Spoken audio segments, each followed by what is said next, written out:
Yashraj films spy thriller movies అంటే minimum buzz ఉంటుంది. ఆల్ఫాకి అవేమీ కనిపించలేదు. అసలు సినిమా ఒకటి ఉంది అని మర్చిపోయే లోపు టీజర్ వచ్చేసింది. టీజర్లో అలియా మాత్రమే హైలైట్ అయింది. దీంతో పెద్ద గ్యాప్ ఇవ్వకుండానే ట్రైలర్ రిలీజ్ చేశారు makers.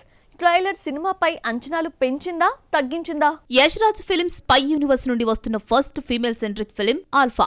Alia Bhatt, Sharvari lead roles. ఎప్పుడో అనౌన్స్ చేసిన ఈ మూవీ ఎట్టకేలకు ప్రేక్షకుల ముందుకొచ్చేస్తుంది. జూలై 3న రిలీజ్ నేపథ్యంలో 1 వీక్ బ్యాక్ టీజర్ వదిలారు. కానీ అందులో అలియా మాత్రమే హైలైట్ కావడంతో శార్వరిని పక్కకు తోసేశారంటూ కమెంట్స్ వినిపించాయి. ఈ ట్రోల్స్ ఎక్కువ కావడంతో ట్రైలర్ తో క్లారిటీ ఇచ్చింది టీం. టీజర్ లో శార్వరిని హైడ్ చేసిన టీం ట్రైలర్ లో రివీల్ చేసింది. అలాగే ఆల్ఫా స్టోరీని మోస్ట్లీ రివీల్ చేసేసింది. ఇండియాకు వ్యతిరేకంగా చేపట్టిన మిషన్ కోసం ఆలియాను తనకు అనుగుణంగా మలుచుకుంటాడు బాబీ డియోల్. శార్వరి అండ్ అనిల్ కపూర్ ఎంట్రీతో నిజం తెలుసుకున్న అలియా ఏం చేసిందన్నదే చూపించారు. అలియా శార్వరి మధ్య ఫైట్, కొన్ని యాక్షన్ ఎపిసోడ్స్ ట్రైలర్ లో చూపించి సినిమాపై హైప్ పుట్టించేందుకు ట్రై చేసింది మూవీ టీం. ఆల్ఫాలో spy universe heroes Shahrukh, Hrithik కనిపిస్తారని ఫస్ట్ నుండి వార్తలు రాగా వాటిని నిజం చేశారు మేకర్స్.